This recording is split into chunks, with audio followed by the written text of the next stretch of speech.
So today we're making spoon and fork rings. What is that, you may ask? Here's one that I did for my wife yesterday, day before, something like that. But yeah, they're just the handles off of a fork or spoon or knife or whatever. Here's the one that you're getting ready to watch.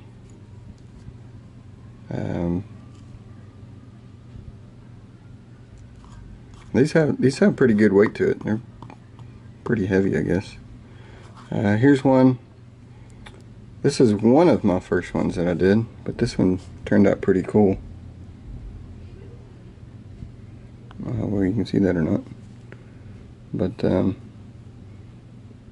yeah, basically I bent it around and then silver soldered that together. And then here's another one I did. No, I think this one I just finished doing yesterday. This one was one I kind of screwed up on. Yeah, this is one of my first ones.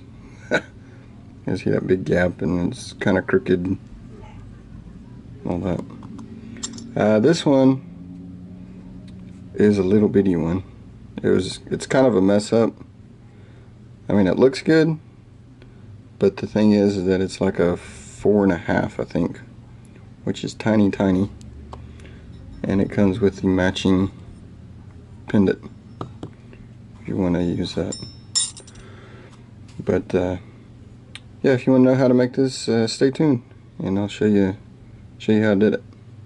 Mom gave me a whole bunch of old leftover knives and spoons and forks and stuff like that. And then I was also able to find a couple of other ones at like thrift stores and stuff like that. Most all these are stainless steel. This one's silver, I'm pretty sure. Let's see. It says silver plated. That's right. Here's kind of one I'd already cut up. Here's another one I kind of cut up. But this one's probably actual silver. Yeah, silver plated. And then inside this bag, these are also some really nice silver ones. So. Anyways, so here we go. My aunt, I live in Oklahoma. She lives in Pearland, Houston, Texas, and get to see her every now and then. And they came up. They come up every now and then and visit with my mom and dad. As they visit with my mom and dad, and you know, they have a good time. They go out antiquing and fun stuff like that. Well, anyway, so she saw a ring that I did for my mom, and so she's like, well, I would like to have one. And so she picked out this one, and this design here. So what I'm gonna do is that there's some of these, like some of these, this is tapered. It's wider down here than up here, and that's going to be on most of these. It's wider down here than up here, like that. So with these, you really kind of have to wrap the ring, as opposed to something like this that is all one size. If you wanted to use that, you could bend it. You could bend it around and then solder it back together. Then you wouldn't have this intricate designs on there. So it's kind of up to you, I guess. Anyways, so anyways, this is the design she picked. Now if you see, it's pretty thick. This is a Peppy. I always think of Pepe Le Pew. Pepe Le Pew. Anyways, this is a Peppy tool, and it's made to bend rings, flat stock and stuff like that. So with this being so thick, it probably wouldn't really have an issue bending it, but the problem is that up in here where all these little creases are, whenever you bend it, it can actually crack the metal. So what you need to do is anneal it. The way you do that, you get to play with fire. Locking pliers are probably going to be about the best, just because you don't have to worry about keeping a good grip on it and all that. And it doesn't need to be on there that tight. So now what you do, you're going to heat this all up to you want it all red.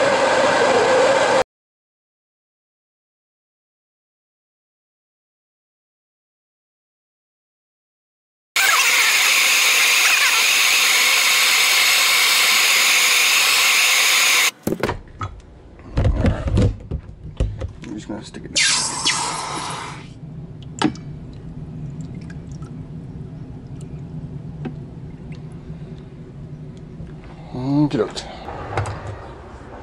Okay, so we just pulled this out.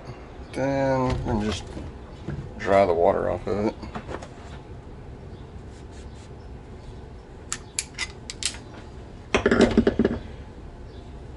And so I have a ring mandrel here.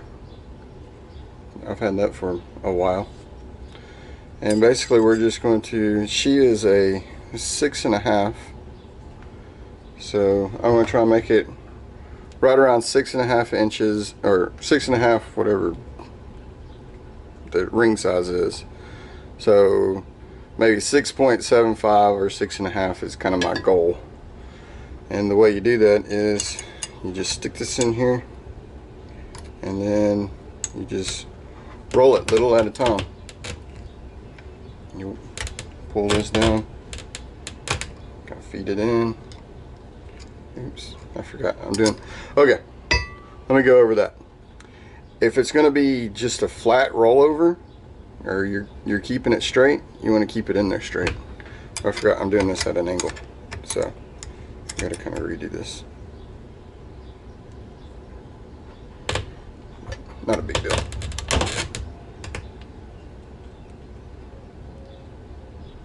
And this will mar up the front of it just a little bit, but that's not horrible, because again we still have to go through and take out all the little marks and all that stuff.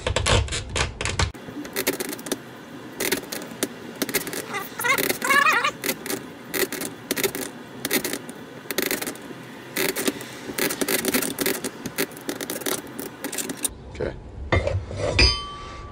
So now we're like this. Looks pretty ugly, I agree. But what I'll do is come in and I will cut this part off, because I know for a fact I won't need this. And this is a huge ring as of right now. This is, I thought it'd be a little bit bigger than that, but anyways, this is a 10 1/4 as of right now. But what I do now is I just cut this off, and then yeah, I'll cut this off, and then I'll shrink it down a little bit more and use these smaller ones. So give me just a second. Face shield.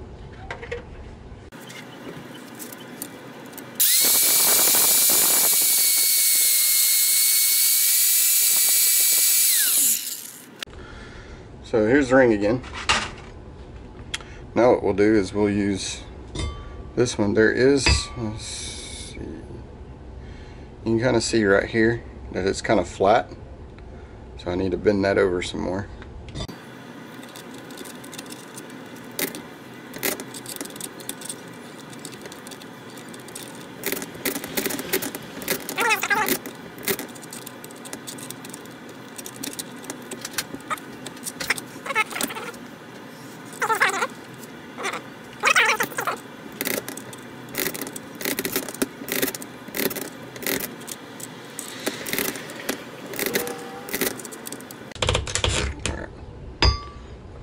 see where we're at.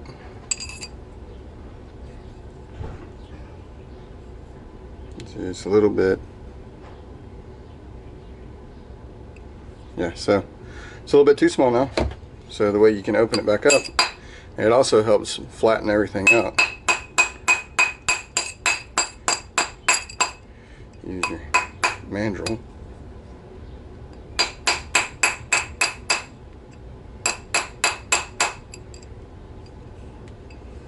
And looks like we're right there. It's hard to see in there, but it's sitting right on the 6.5. So now we got the right size. Now we got to get rid of all these little indentations. This is sharp. We got to get rid of the sharp part. But coming together. So you can use a set of jeweler's files, which vary in different shapes and sizes and all that stuff. So you can just go over just like this.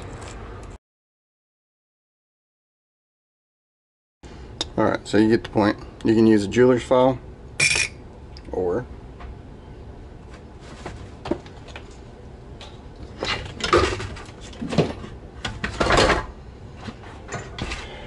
here's a Dremel, and I don't know what grit is on here, but this is kind of worn down anyway, so shouldn't be too bad.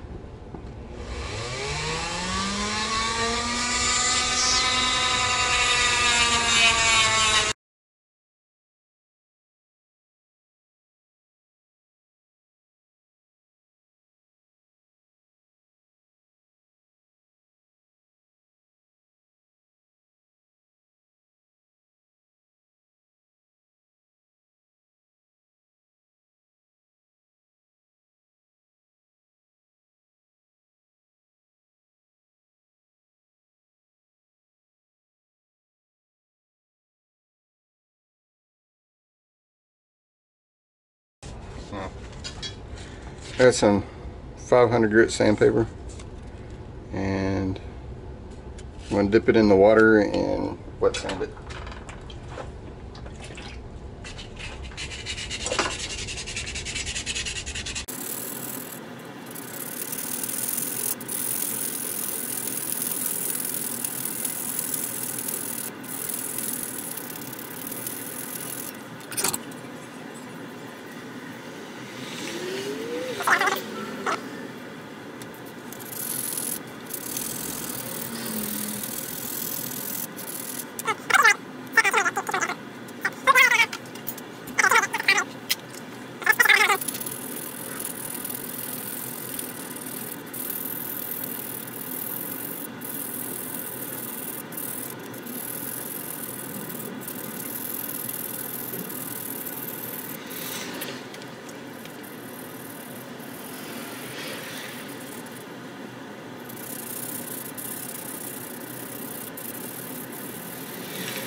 Okay, jump up to 800 grit. Jump up to 2000. That's the highest grit that I have. So after I do this, then we'll jump over to polishing, and we're done. So here's where we are without polish. Pretty nice, I guess. Okay. So here's where the magic comes in. Mothers. This does pretty daggum good. Got a little buffer wheel on an old die grinder.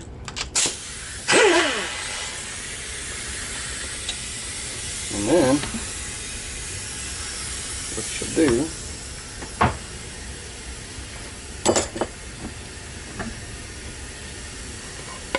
It don't take much of this stuff. A little bit on your, that's too much. But you just rub it in all over. And the reason why I don't hold this is because it gets really hot.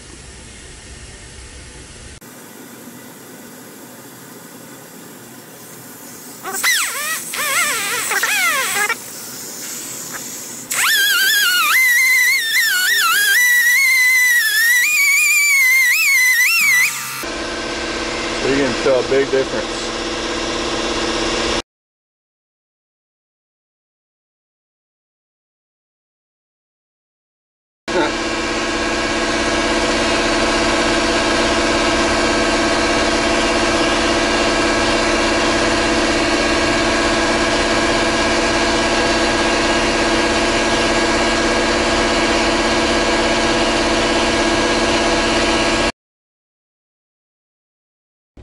Alright, there we go.